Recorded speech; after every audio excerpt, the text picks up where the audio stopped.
मजलूम गरीब दलितों का जो असहाय कर दिए थे बाबा साहब मसीहा, इस जगह पे जो अंतिम संस्कार यहीं पर हुआ था चैत्य भूमि।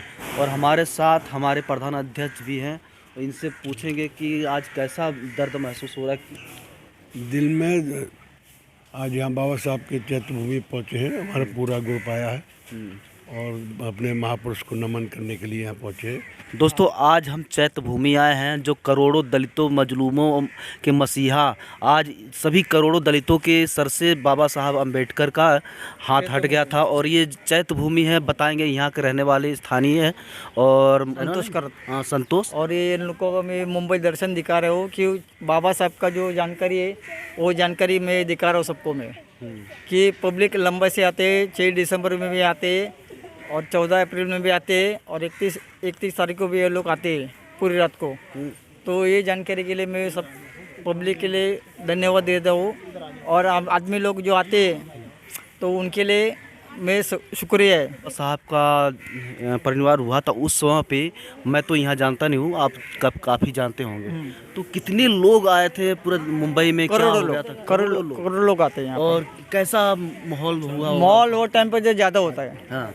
और हर साल किस दिन पे आते हैं यहाँ पर? ये 6 दिसंबर में आते हैं, उसके बाद नहीं आते। जगह यहाँ पर बचता है, जगह यहाँ पर पूरा पैक रहते पूरा। 5 दिसंबर को ही आ जाते हैं। 5 दिसंबर को पहले ही आ पूरा पैक हो जाता है 5 दिसंबर को। आज के जैसे आज आप यहाँ पर आए हैं, कैसा लग रहा है दिल में? और ये लोग अपने महापुरुष को याद करके भावुक भी हो रहे हैं। हाँ, ये आज ही के दिन यहाँ से हम दलितों मजलूमों गरीबों के सर से छाया हट गया था। बाबा साहब चले गए थे।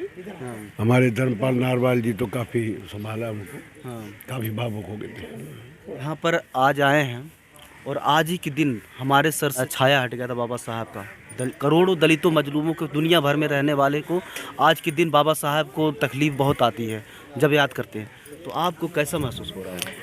पहले तो आपका धन्यवाद जो आप उससे कवरेज कर रहे हैं। देखिए, ये प्रकृति का नियम है, इसमें दर्द भी मिश्रित होता है और खुशी भी मिश्रित होती है, समझे। आखिरकार दुनिया में जो व्यक्ति आए, भगवान बुद्ध का नियम है, साइंटिफिक नियम है कि उसे एक दिन न एक दिन जो पैदा होता है उसको विनाश को जाना ही जाना है, विनाश होना है। लेकिन जब अच्छे कर्म करने वाले को लोग दिलों में, मैं वही बताने जा रहा हूँ। देखिए, क्या मार सकेगी मौत उसे, गैरों के जो आंसू पीता है, मिलता है जहाँ का प्यार उसे, क्या मिलता है जहाँ में प्यार उसे, गैरों के जो आंसू पीता है। बाबा साहब डॉक्टर अम्बेडकर एक समाज के ही नहीं, एक देश के ही नहीं, आज पूरे एशिया ब्रह्मांड को भी कवर करके यूरोप की तरफ बाबा साहब जा चुके हैं। और यदि भारत की कोई पहचान है तो बाबा साहब डॉक्टर B.R. अम्बेडकर, विश्व भूषण बाबा साहब डॉक्टर B.R. अम्बेडकर, संविधान निर्माता बाबा साहब अम्बेडकर की वजह से और बुद्ध की वजह से है। जब बुद्ध का यहाँ पर धम्म चलता था पूर्ण रूपेण, तो ये देश हमारा सोने की चिड़िया कहलाता था, विश्वगुरु कहलाता था। लेकिन देखिए, समय परिवर्तनशील है, बदलता रहता है। आज जो इस कहानी में पहुँचे, उसी विश्व भूषण बाबा साहब डॉक्टर अम्बेडकर ने, जिसने देश के लिए काम किया, सारे समाज मानव जाति के लिए काम किया, नारी जाति के लिए विशेषकर कार्य किया, वो बाबा साहब आखिरकार प्रकृति का दमन चक्कर 6 दिसंबर सन 1956 की रात्रि को 11 बजे तक गॉड बुद्धा इंडिज धम्मा की प्रस्तावना लिखते देखे गए। और 6 बजे बिस्तर पर वो ऐसी नींद में सोए थे जहाँ से कोई दोबारा जगता नहीं है। और वो जगह है दिल्ली के अंदर 26 अलीपुर रोड, जो पुराना सचिवालय हमारा उसके पास में। तो ये भी बाबा साहब की जो परिनिर्वाण स्थली है, जो परिनिर्वाण भूमि है, वो दिल्ली में है। तो उन्हीं महापुरुष के हम लोग यहाँ आए हैं दर्शन करने के लिए। आज हमने चैत्य भूमि को देखा है और अपने मूल इतिहास से हम रूबरू हुए हैं कि जिस व्यक्ति ने अपने परिवार को न देखा, जिस महान शख्सियत ने, और सारी दुनिया का भला जिन्होंने किया, आज भारत की एक पहचान बना दी। देखिए, कोलंबिया यूनिवर्सिटी में क्या सिंबल ऑफ नॉलेज, और गेट पर बाबा साहब डॉक्टर अम्बेडकर की प्रतिमा लगी हुई है। वो अमेरिका की बसों में बाबा साहब का चित्र चलता है अमेरिका की बसों में। सब अम्बेडकर जो चैत्य भूमि में लाने के कारण क्या है? जो जवाहरलाल नेहरू उस प्रेजेंट टाइम प्रधानमंत्री थे, और कांग्रेस या कोई भी जो सवर्ण मनवादी थे, उन्हें ये था कि भाई अगर यहाँ हम दिल्ली में इन्हें चैत्य भूमि बनाएंगे, दाह संस्कार करेंगे, तो पूरे विश्व में जो है का ये बात फैलेगी। इसलिए उन्होंने जो है का कोशिश की कि इन्हें एकांत में डाल दिया जाए। एकांत में इनकी जो दाह सिर्फ एक प्रांत, एक स्टेट, एकांत प्रांत नहीं, एकांत में, एक साइड में। तो दाह संस्कार अगर वहाँ होता, राजघाट या राजघाट के आसपास होता, तो पूरा विश्व के लोग आते, वहाँ भी आते, उन्हें भी देखते, उन्हें पढ़ते। दूसरा, बाबा साहब ने कहा था कि आदमी मर जाता है, उसके विचार नहीं मरते। अगर उसके विचार नहीं मरे, मतलब युगों तक जीवित रहता है, युगों तक जीवित रहता है। इंसान अपने कर्मों से जीता है। हाँ, उसके विचार अगर बहुत विश्व को जो है का समृद्धि विकास देने वाले हैं, समता मानवता देने वाले हैं, और वो व्यक्ति मर जाता है लेकिन उसके विचार नहीं मरते, और विचारों को ज़िंदा करने के लिए उनके जो अनुसरण करने वाले हैं उनको ये प्रेरणा मिलती है कि हम उनके सदैव विचारों को अनुसरण करें और प्रचार प्रसार करें। तो इसी कड़ी में जो है कि हम आए यहाँ पर कि बाबा साहब के जो विचार थे, उनके कार्य थे, उनको हम आगे बढ़ाएं। इसी के साथ धन्यवाद। बाबा तेरा मिशन अधूरा हम सब मिलकर करेंगे पूरा। तो हम सब यहाँ पर तो आए हैं, लेकिन मिशन क्या पूरा हो रहा है? मिशन पूरा होगा, ऐसा नहीं है। जैसे जैसे लोगों में जागृति आएगी तो थोड़ा समय जरूर लग रहा है, लेकिन मिशन रुकने वाला नहीं है ये। मैं ये कहना चाहता हूँ, जब 14 अप्रैल आता है तो बाबा तेरा मिशन अधूरा हम सब मिलकर करेंगे पूरा।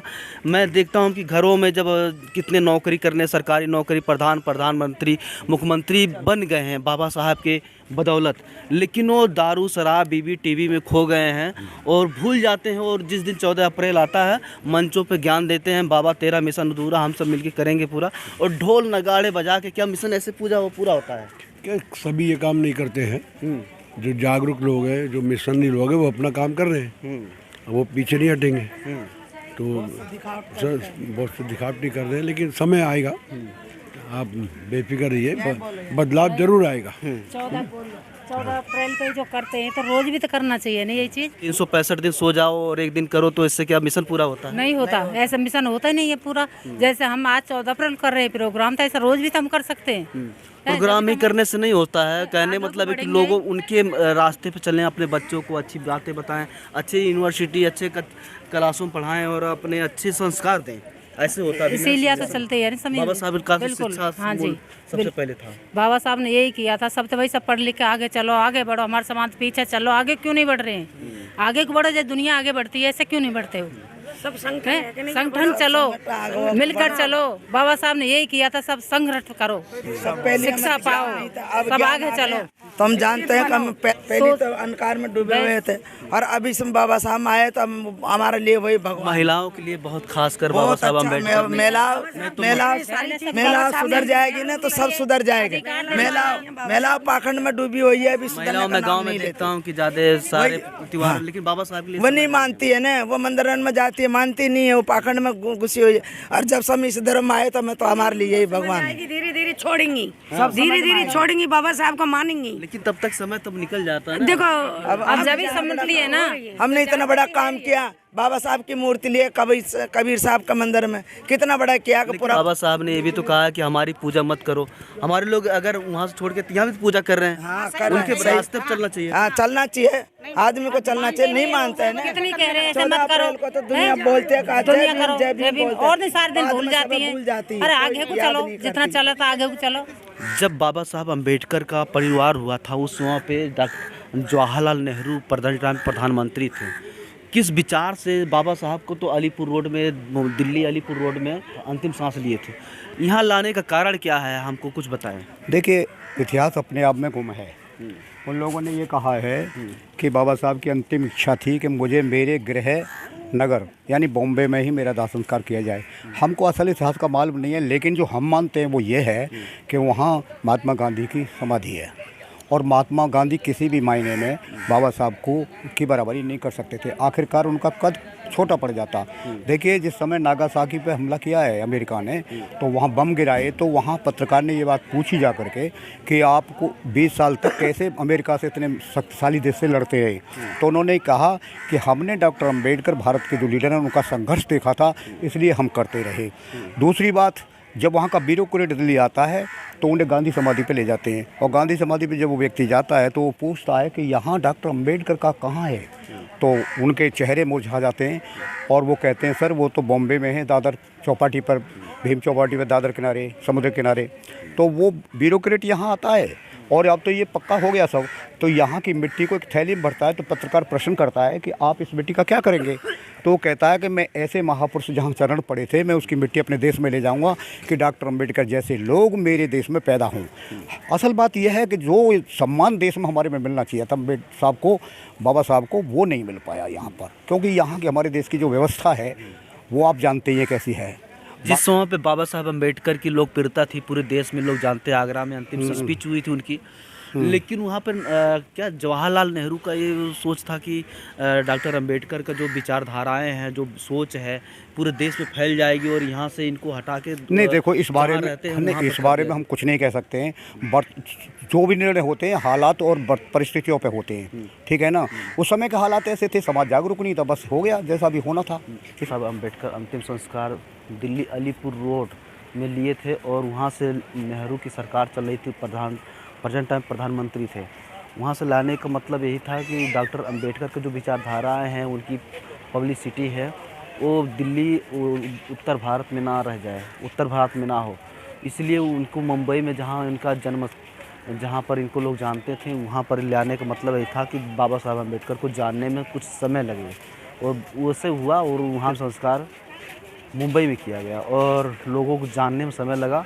अगर डॉक्टर अम्बेडकर को अंतिम संस्कार दिल्ली में किए होते तो ये फाइनली था कि अब तक समाज बहुत काफ़ी जागरूक हुआ होता, लेकिन ये हमारा समाज सोया था, जागा था, कम पढ़े लिखे नहीं थे, तो इसलिए हमारे समय लगा जागने में, लेकिन देर से हुआ मगर हुआ और लोग जागरूक हो रहे हैं, अपने इतिहास को ढूंढ रहे हैं, बाबा साहब को एक एक बात को जान रहे हैं और समझ रहे हैं।